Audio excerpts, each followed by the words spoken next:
plus je vais, plus ce Jésus de Nazareth, qui est au centre de la foi chrétienne, plus il m'apparaît comme un homme complètement ordinaire, et puis en même temps un homme exceptionnel, unique, un homme ordinaire, Jésus. Il n'a rien écrit, rien dicté, rien fondé, rien organisé, sinon cette petite équipe de 12 qui, à la première bourrasque, va s'effondrer lamentablement lors de l'arrestation de Jésus. Un homme ordinaire, et puis un homme exceptionnel, puisque nous voilà, nous, réunis ici, 2000 ans après, pour écouter sa parole. Mais sa parole, il n'a jamais fait de grands discours, il n'a pas organisé de conférences. Ces paroles, on les a prises au vol, au gré des circonstances, dans ses déplacements sur les chemins et sur les routes. Comme d'ailleurs aujourd'hui, dans cet épisode qu'on nous raconte, nous voyons Jésus réagir à deux groupes qui viennent l'aborder. Un groupe d'adversaires, des teigneux, et un groupe de supporters, des disciples. D'abord les teigneux, les pharisiens, avec leurs questions. Est-ce qu'il est permis à un mari de renvoyer sa femme? Pour ces gens qui passaient pour être des policiers des mœurs, vous remarquerez le côté machiste de leurs questions. Ils n'ont pas dit « est-il permis à une femme de renvoyer son mari ?» Mais Jésus fait une réponse qui m'apparaît intéressante. Malheureusement, dans le cadre de cette petite homélie, je ne peux développer et je ne souligne qu'un petit aspect de sa réponse. Que fait Jésus? Est-il permis à un mari de renvoyer sa femme? Que fait Jésus? Il les renvoie au début de la création. Allez voir comment c'était au début. Et il leur cite la Genèse. Et la Genèse, c'est le récit des commencements. Et je trouve que la réaction de Jésus est sage et peut nous servir de leçon à nous.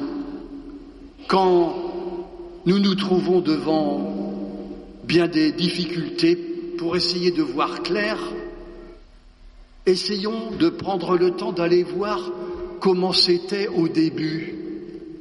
Quand vous vous trouvez avec quelqu'un dont le comportement vous étonne, prenez le temps d'aller voir comment se fait-il qu'il est comme ça.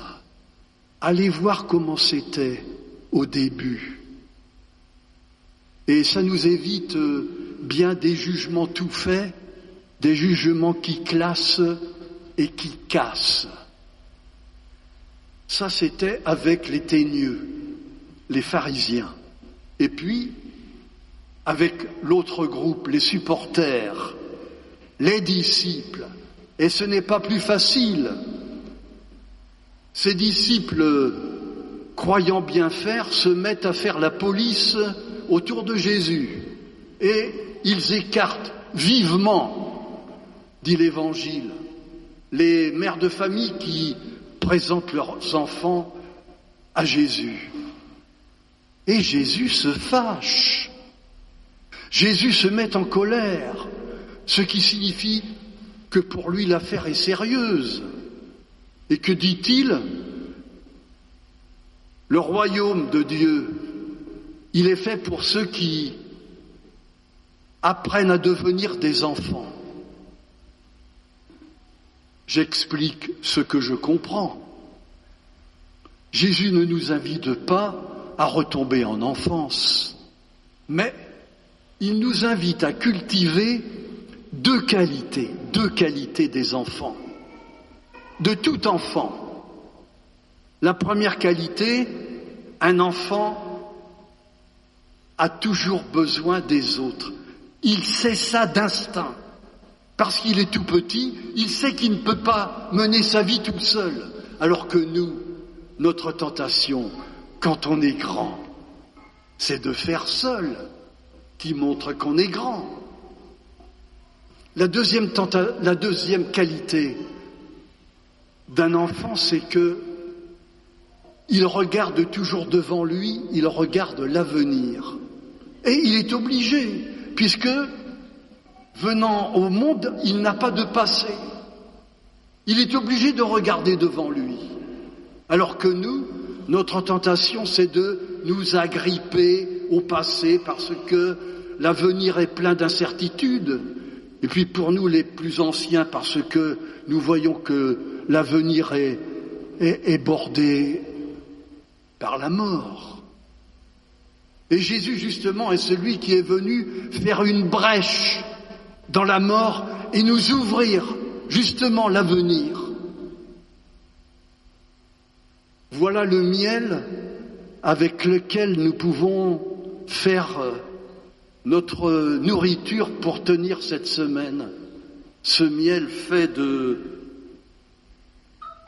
le besoin des autres, qui n'est pas réservé aux petits. La confiance dans l'avenir. Et puis devant les difficultés, pour voir clair, va voir comment c'était au début. Et je souhaite sincèrement ces trois attitudes aux membres du synode qui vient de commencer à Rome, qui est la session finale à laquelle je vous rappelle que nous avons participé il y a 2 ans et demi en écrivant ce que nous voulions pour l'Église.